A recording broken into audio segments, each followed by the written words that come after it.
Deus, aleluia. Saúdo toda a igreja com a graça e a paz de nosso Senhor e Salvador Jesus Cristo.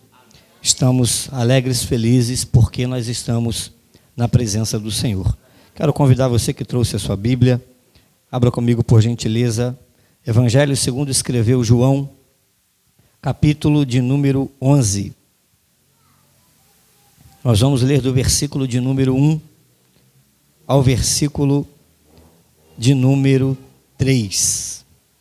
Evangelho de João, capítulo de número 11, versículo de número 1 ao versículo de número 3. Enquanto os irmãos procuram, quero aqui de forma breve agradecer a Deus pela oportunidade que o Senhor nos dá, louvar a Deus pela vida da minha esposa, que está ali conosco, nos acompanhando.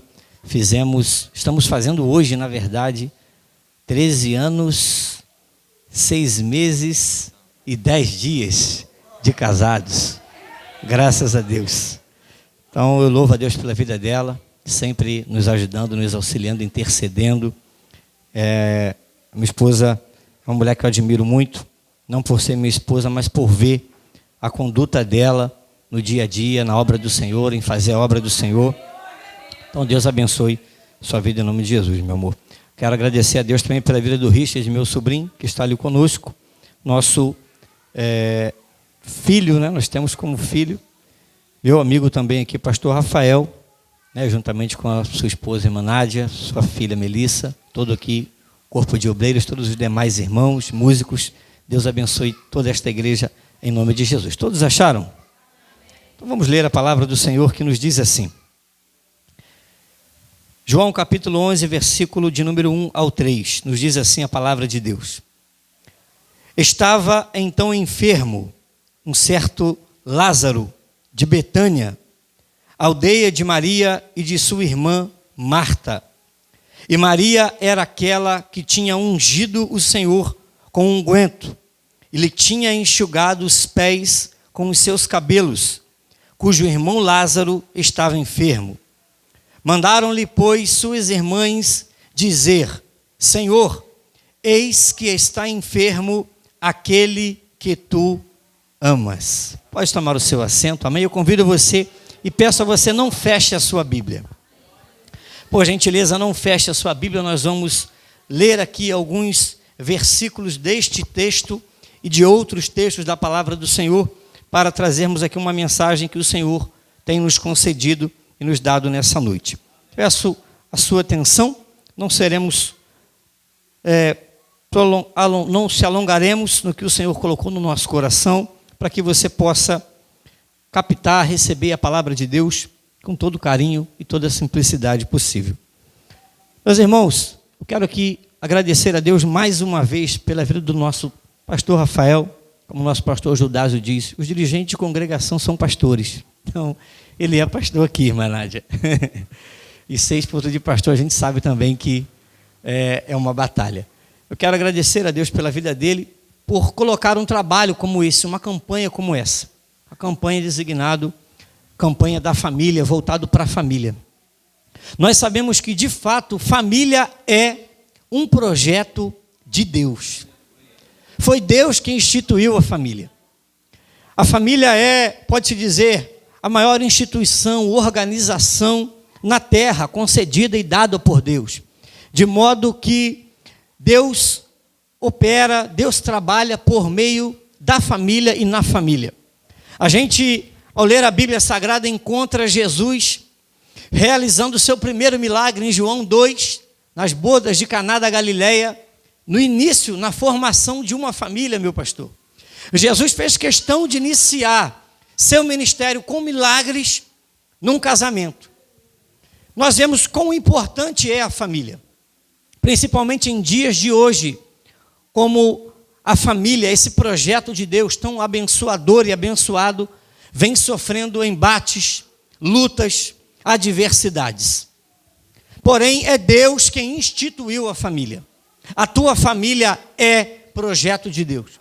Independente do estado, independente da forma, independente da circunstância, independente do momento, do estágio, da fase, do processo que a sua família, o seu casamento, o seu lar, o seu relacionamento familiar, independente do estado, do momento, da fase que ele esteja vivendo, tenha certeza e plena convicção: a sua família é projeto de Deus. Mas como nós falamos aqui, a família enfrenta como nunca adversidades na terra. Nós lemos aqui João capítulo 11, um texto que nos fala acerca de uma família de Betânia, uma família que também passou por adversidades, passou por dificuldades. Se nós fôssemos dar um tema à mensagem dessa noite para facilitar, para tornar mais simples a mensagem do Evangelho, o tema poderia ser: vencendo as adversidades na família. Ou vencendo dificuldades familiares, se você preferir. Todos conhecem a história da ressurreição de Lázaro. Mas em torno da ressurreição de Lázaro existe uma família. A Bíblia narra e diz que Lázaro era irmão de Maria e de Marta. Trazendo aqui um pouco da história deste texto, a Bíblia diz que Jesus estava próximo aos arredores de Jerusalém, próximo aos arredores da Judéia. Lá no capítulo 11, verso 18, a Bíblia diz que Jesus estava indo para onde estava Lázaro, que havia morrido. Ele estava não exatamente em Betânia. E a Bíblia diz que, estando ele nos arredores da Judéia, de Jerusalém, fazendo a obra, chega uma notícia a Jesus. E a notícia é: Jesus, Lázaro, a quem tu amas, teu amigo, está enfermo. Lázaro não havia morrido ainda. Ele estava enfermo, meu amigo, pastor Rafael. A Bíblia diz que Jesus agora, ele vai ainda esperar um tempo para se dirigir ou se deslocar à aldeia de Betânia. É interessante porque esta família não era uma família qualquer, não era uma família comum. Esta família era uma família que conhecia a pessoa de Jesus, tinha um relacionamento, tinha intimidade com Jesus. E esta família agora está enfrentando uma adversidade. Mas o que nós começamos a aprender com este texto é que esta família não esperou a adversidade aumentar, a adversidade se agravar. Esta família, formada por Lázaro, Maria e Marta, não esperou o problema se agravar. Eles já tomaram a iniciativa de recorrer a Jesus. Note, você vai ler no verso de número 1 e verso de número 2. Ou melhor, o verso 3, 1, 2 e 3, o 3 é específico. Mandaram-lhe, pois, suas irmãs dizer: Senhor, Lázaro, a quem tu amas, está enfermo. Ele não havia morrido ainda. Ao longo do texto, ele então vai morrer. Mas até então ele não havia morrido. A gente aprende aqui a primeira lição com esta família. Para vencermos adversidades na nossa família, para vencermos crises, para vencermos problemas na nossa família, que lição essa família está nos ensinando? Primeira lição: não espere o problema se agravar. Não espere o problema ampliar-se. Não espere o problema aumentar. Em outras palavras, Deus está dizendo a você: se você percebeu algo através do Espírito Santo, se já foi identificado algo na tua família, no teu casamento, no teu lar, na tua família, Deus está dizendo para você: haja. Deus está dizendo para você: haja. Faça algo, saia da inércia, mova-se. Lázaro ainda não havia morrido, ele está doente. Verso 3. Lázaro, a quem tu amas, Senhor, está enfermo. E a Bíblia diz que Marta e Maria então vão buscar ajuda de Jesus. É interessante porque esta passagem nos diz que Jesus, ao receber a notícia, você conhece o texto, ele vai dizer: esta enfermidade não é para a morte, mas para a glória de Deus. Aprendemos uma segunda lição. Qual? Toda adversidade familiar tem um propósito divino. Entenda comigo, se família é projeto de Deus, se família é projeto de Deus e de fato é projeto de Deus, a adversidade então faz parte deste projeto. A adversidade então está incluso no pacote. A adversidade então, as dificuldades, como esta família que está enfrentando a perda de um ente querido, e muito mais do que a perda de um ente querido, porque naquele tempo, naquela época, por mais que as mulheres exercessem alguma tarefa na ajuda de trazer renda e provisão para o lar, a tarefa principal de trazer provisão, mantimento para o lar, era dos homens. Note, o homem da família, a Bíblia não diz se os pais de Lázaro, Marta e Maria eram vivos, ou ainda estavam vivos. Diz que Lázaro havia adoecido e depois morreu. Em outras palavras, o provedor morreu. O problema é muito mais do que a perda de um ente familiar. O problema também é um problema de escassez, de necessidade, de provisão. Porque o provedor, aquele que tinha responsabilidade sobre si de trazer provisão, não estava mais presente. Automaticamente, gera-se um outro problema. Qual? Isto afetou, com certeza, sem sombra de dúvida, o emocional, o psicológico, o sentimental de Marta e Maria, como mulheres, ainda mais naquela época. Perceba que um problema foi gerando outro. Perceba que não é apenas, note, não é apenas a perda de um ente querido. Até porque no momento, até então, ele não havia morrido ainda, ele está enfermo.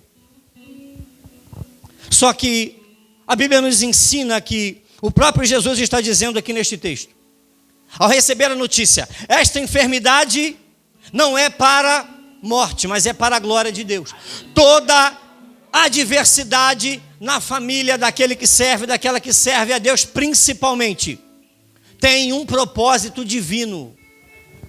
Muitas vezes Deus vai permitir algumas adversidades para nos tirar da inércia, para nos tirar do nosso conforto, do nosso acomodismo.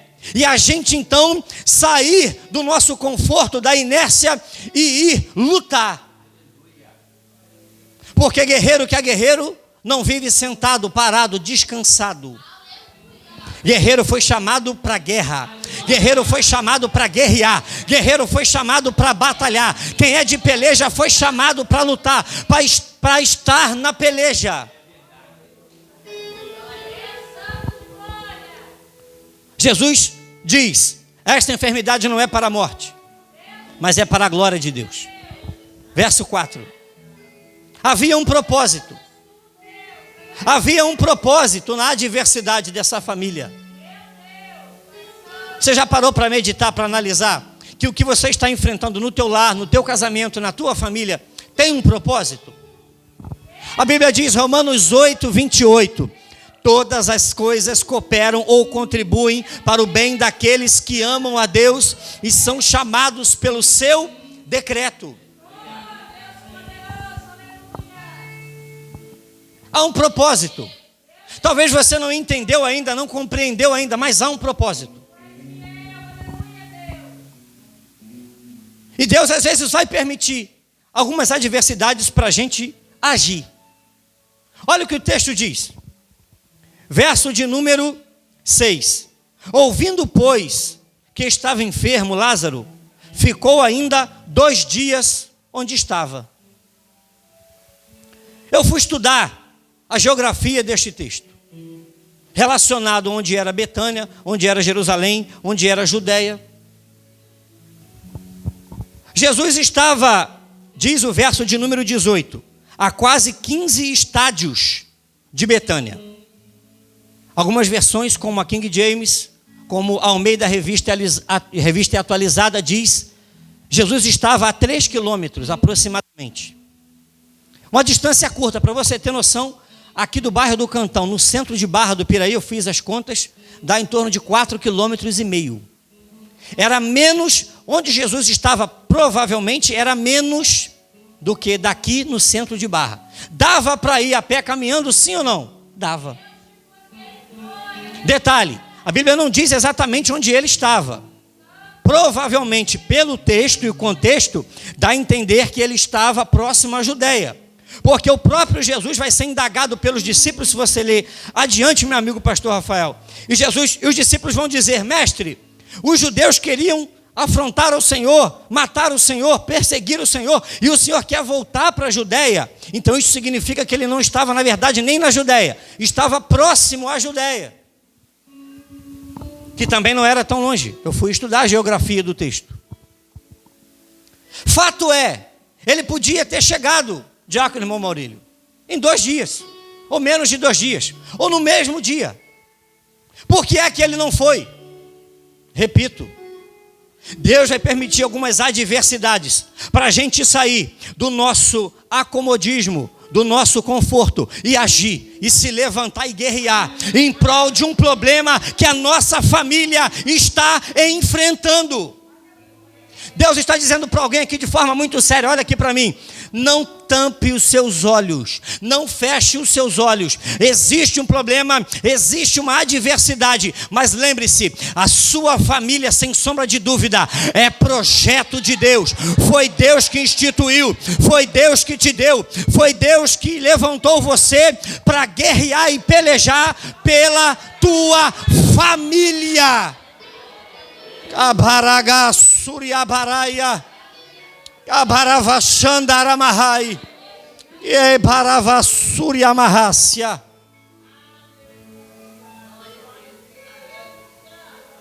Marta e Maria percebem a gravidade da situação. Não era uma enfermidade qualquer, tanto é que levou Lázaro à morte, mas elas agiram a tempo. Saíram da inércia, saíram do conforto e foram guerrear. E foram buscar ajuda. A Bíblia diz que Jesus ainda fica 2 dias onde ele estava. Passados 2 dias, ele dirige-se em direção à Judeia, a região que englobava Jerusalém, e também englobava Betânia, que era uma aldeia que ficava a poucos quilômetros de Jerusalém. Aprendemos aqui uma outra lição acerca de vencer as adversidades, as dificuldades na nossa família. A Bíblia diz que Jesus vai dar ali algumas palavras aos discípulos. Os discípulos a princípio não entendem. Você conhece o texto, vou acelerar até para a gente ganhar tempo. Jesus diz: Lázaro dorme, vou visitá-lo, vou ressuscitá-lo. Os discípulos achavam que era sono comum, não era sono comum. Jesus explica. Enfim, e Jesus então caminha em direção a Betânia, distância de 15 estádios, 3 quilômetros. Aí a Bíblia diz que, verso 19 do capítulo 11, se você quiser ler comigo: e muitos dos judeus tinham ido consolar a Marta e Maria acerca de seu irmão. Jesus está a caminho de Betânia, mas muito mais do que estar a caminho, Jesus é o próprio caminho.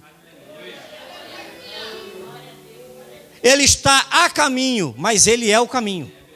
O caminho está a caminho. A Bíblia diz que, ao saber Marta que Jesus estava ao caminho, Marta vai primeiro ao encontro de Jesus. Maria fica assentada em casa. Era comum naquele tempo fazer a cerimônia do luto de até 7 dias. Nesse tempo aqui, Lázaro já havia morrido. Já estava beirando 4 dias. Já Já dava 4 dias. A Bíblia diz que Marta vai ao encontro de Jesus. Ela sai ao encontro do Senhor. Ela teve um ato de fé. Se você quiser viver, vencer, passar por cima de algumas adversidades na presença de Deus, nós vamos ter que fazer uso da fé. Sabe por que você está aqui hoje servindo a Deus, ouvindo a palavra de Deus? Porque alguém da sua família ou alguém próximo a você que se tornou um familiar, não apenas de elo sanguíneo, mas um familiar também por consideração, por afeto, por amor, alguém intercedeu por você. A pergunta que eu faço é: até que ponto você está disposto a fazer algo em prol de alguém que você ama? Você está disposto a orar mais 1 ano se for preciso? Você está disposto a orar mais de 10 anos se for preciso? Você está disposto a orar mais 1 semana se for preciso? Porque talvez entrou alguém aqui, meu pastor, nessa noite, e alguém já entrou dizendo assim: olha, se Deus não me dá uma resposta hoje, se Deus não falar comigo hoje, se eu devo continuar orando, intercedendo por esse familiar meu ou não, eu vou parar. Então Deus já te dá a resposta de imediato e diz: não pare, eu preciso que você continue, eu preciso que você permaneça, eu preciso que você insista, eu estou ouvindo a tua oração, eu estou testando a tua fé. Arabasuriabaraia, Abaravachandarácia. Eu sinto a presença do eterno e poderoso Deus aqui nessa noite.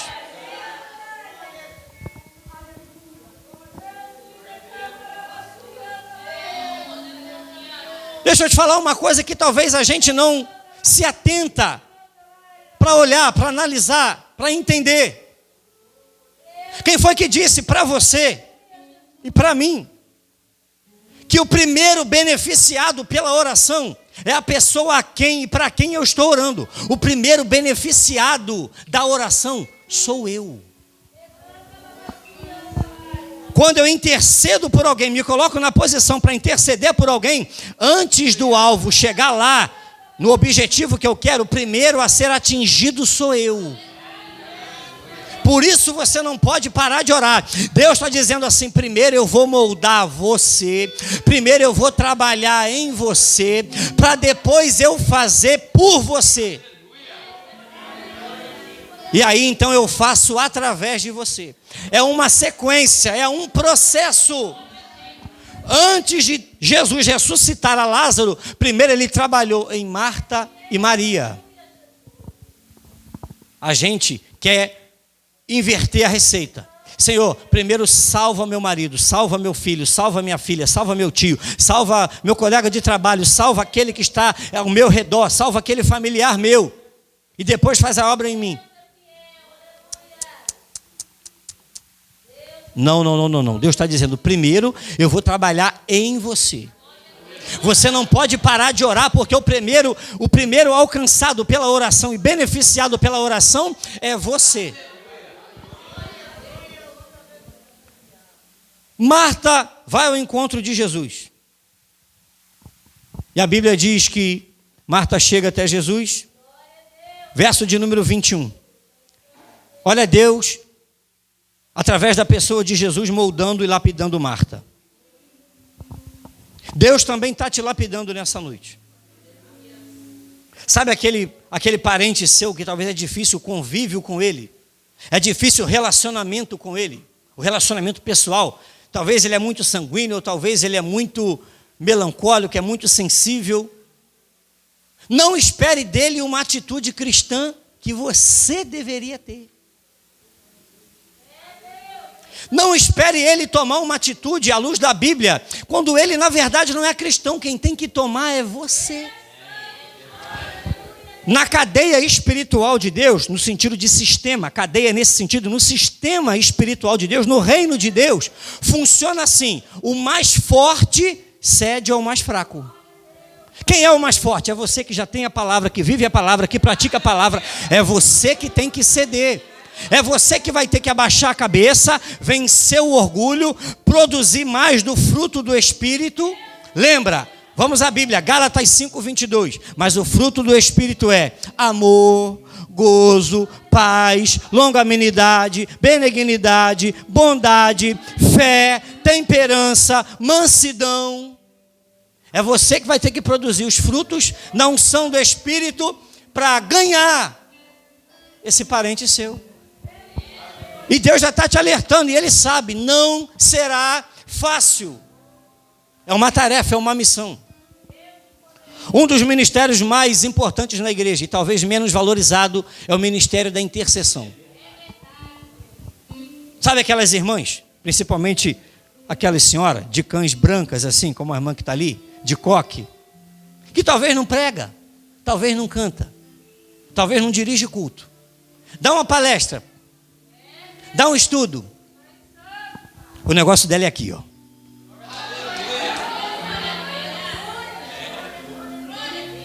O dom dela está aqui, ó. É aqui, ó. Quando você chama para o joelho, ela fala, topo. Oração amanhã na igreja, 7 horas, estou dentro. 6:30 ela chega. 6:15 ela está aí. Deus move através da oração. Deus trabalha de forma poderosa através da oração. Deus faz milagres através da oração.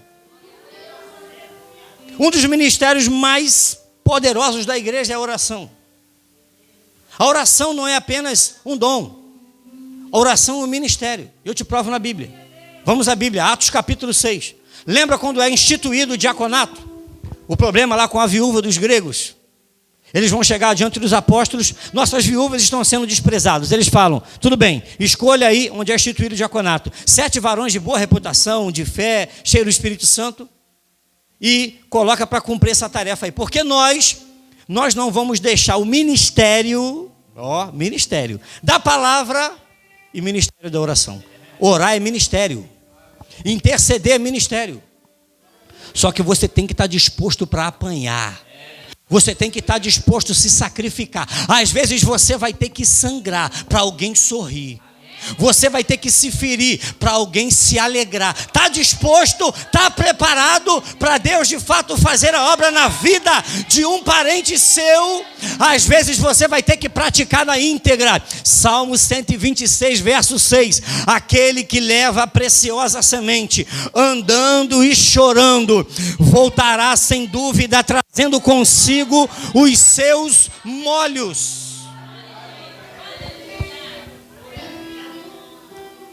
Marta vai ao encontro de Jesus. Ela vai interceder. Ela chega e diz, Senhor, se o Senhor estivesse aqui, meu irmão não teria morrido.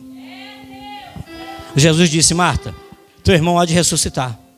Eu sei, Senhor, que o meu irmão há de ressuscitar no último dia. Jesus disse, eu sou a ressurreição e a vida. Aquele que crê em mim, ainda que esteja morto, viverá. Aí Jesus pergunta, Marta, olha Jesus moldando Marta. Marta, crês tu nisso? Pode parecer que não, mas a resposta de Marta é boa. E é uma resposta de fé.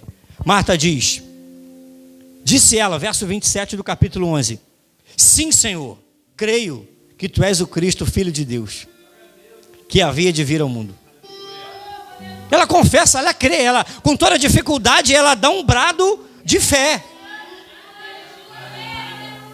Apesar do problema, a circunstância ser difícil, ela dá uma resposta de fé. Mas a situação ainda não muda. Por quê? Porque Jesus ainda está a moldar a família de Marta. Ainda falta uma pessoa a ser alcançada.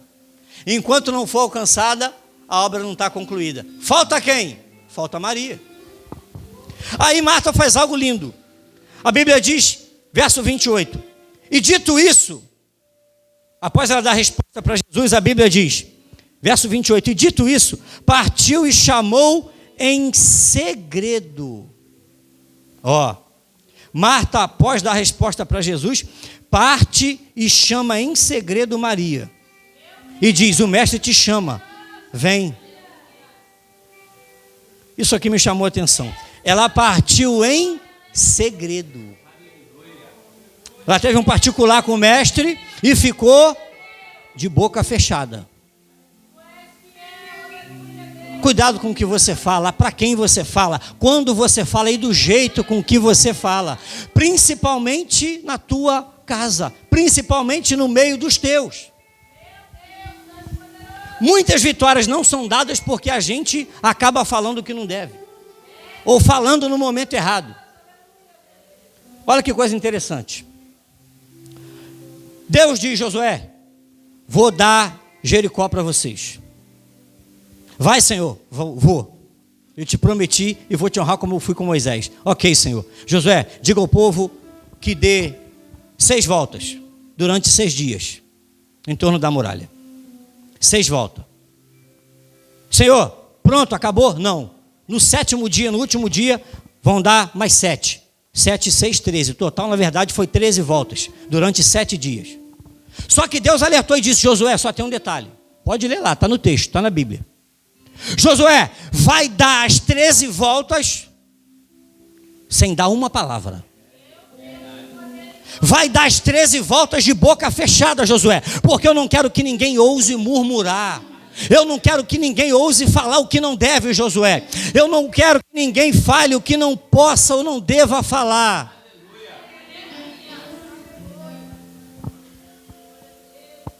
Marta vai em segredo, chama Maria. Maria vem. Jesus, detalhe, verso 30.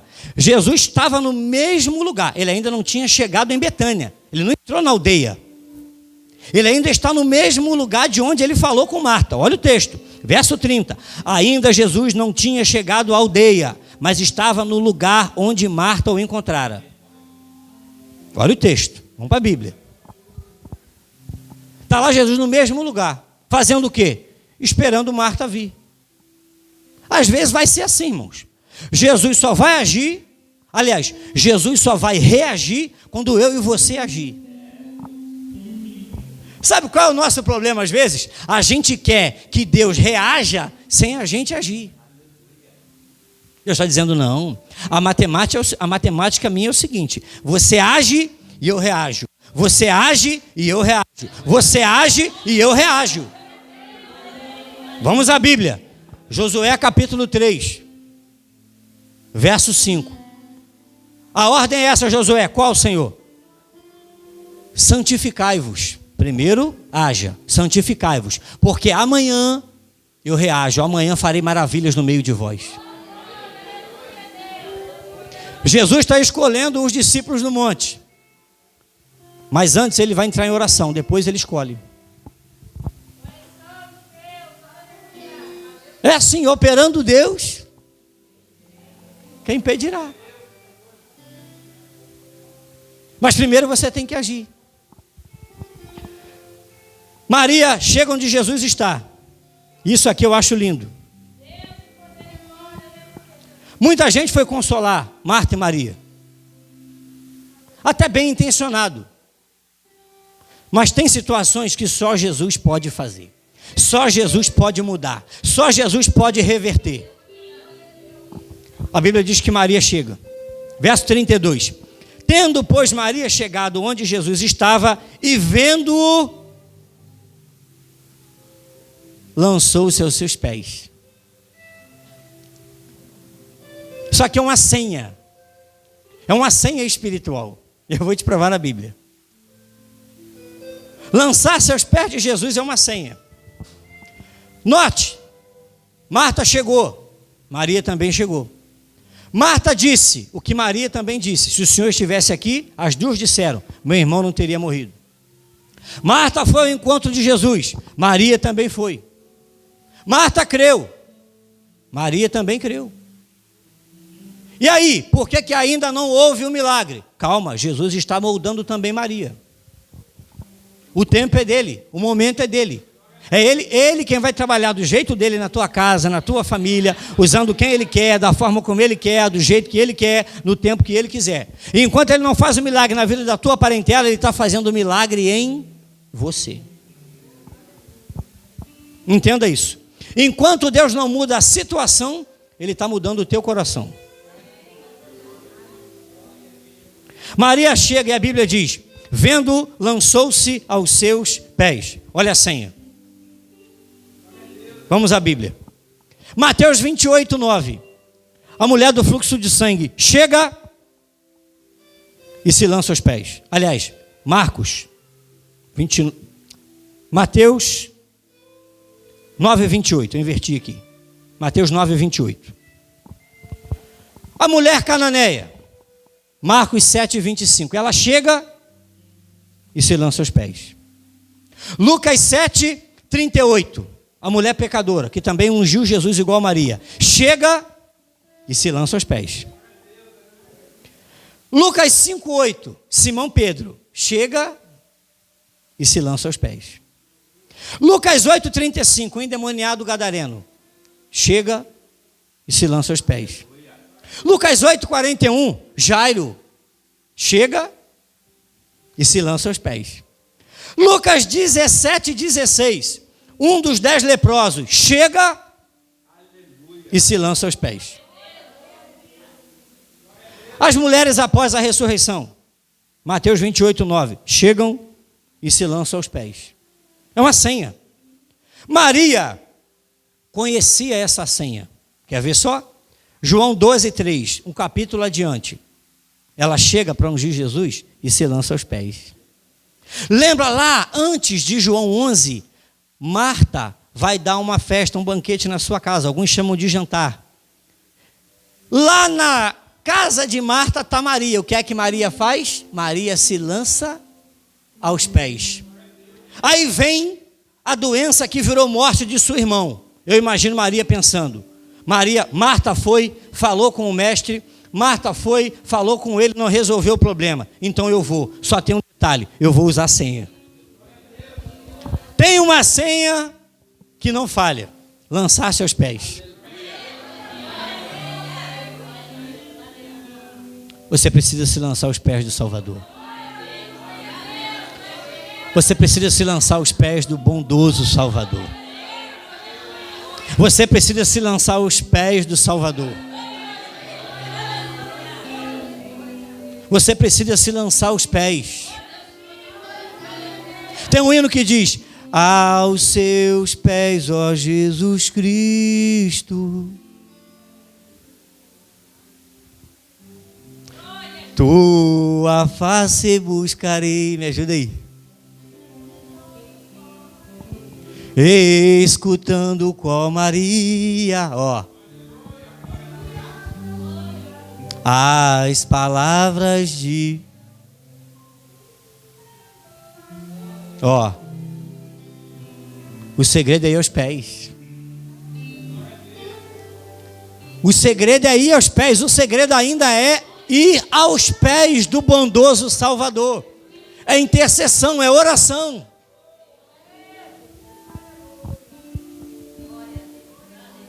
A Bíblia, você conhece a história, vou concluir.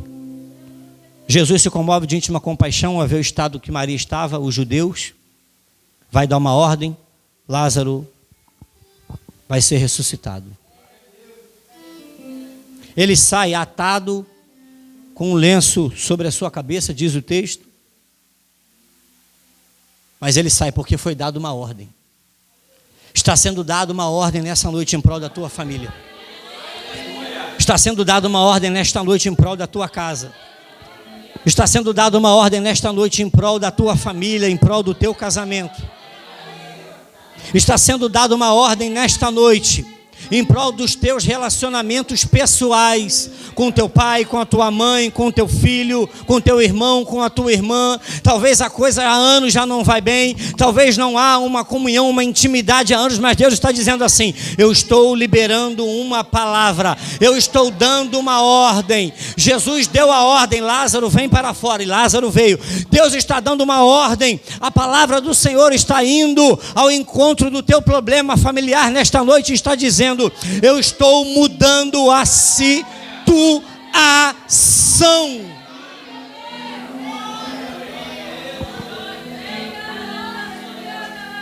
Kabaraga Suriabaraia Kebaravachandaramahasya Que presença maravilhosa estamos sentindo aqui. Que presença gloriosa nós estamos sentindo aqui. Era para Xandaraia, era para Varasúria Marrácia. Não cesse de adorar, não cesse de adorar, não cesse de adorar. Você que quer ser intercessor em prol da tua família ou de alguém da tua família, ou do teu casamento, ou de um relacionamento pessoal, eu quero orar pela tua vida. Eu quero interceder pela tua vida agora, ou melhor, para a gente já ganhar tempo. Vou passar o pastor Rafael e ele vai estar orando, já fazendo apelo para a gente ganhar tempo aqui. Você que quer ser um intercessor em prol da tua família, eu quero convidar você a fazer como fez Marta, a fazer como fez Maria, em um ato de fé. Venha ainda mais ao encontro de Jesus. Venha ainda mais ao encontro da palavra. Nós queremos orar pela tua vida. Alguém nessa noite? Alguém nessa noite? Nós queremos orar por você. Pelo teu casamento, pelo teu filho, pelo teu esposo, pela tua esposa, pela tua família. Nós queremos orar por você. E junto a este apelo, eu também quero aqui, juntamente com o pastor Rafael, que vai estar orando, passar diretamente para ele, para a gente ganhar tempo. Tem um irmão aqui, tem um valente.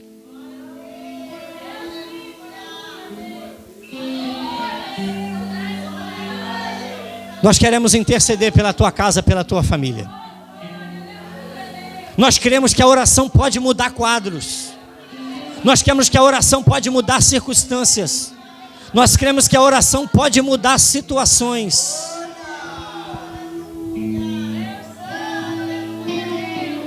Alguém nessa noite em nosso meio que ainda não entregou sua vida a Jesus, ou alguém que um dia entregou, mas se afastou dos caminhos do Senhor e queira voltar nessa noite, nós também queremos orar por você.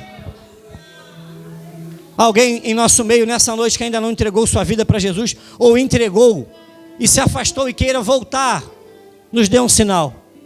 Nós queremos interceder por você. Alguém em nosso meio, nos dê um sinal levantando a sua mão. Tem um irmão aqui na frente. Você pode adorar a Deus por isso. Você pode glorificar a Deus por isso. Uma vida está reconciliando, está voltando aos caminhos do Senhor. Você pode adorar a Deus por isso. Você pode exaltar o nome do Senhor por isso. Diácono Rogério, dá um abraço no nosso irmão aqui. Há mais alguém nessa noite que queira entregar sua vida para Jesus? Há mais alguém nessa noite que queira voltar aos caminhos do Senhor e ser intercedor, e ser intercessor em prol da sua família? Nós queremos orar por você. Eu convido você que não veio à frente a levantar as mãos para cá. O anjo desta igreja, o líder principal desta igreja, pastor Rafael, vai estar orando pelos irmãos que estão aqui e pelas nossas famílias. Pode orar? Estenda as mãos para cá, irmãos, vamos orar. Vamos orar. Amém. Recebemos aqui uma ordem do Espírito Santo.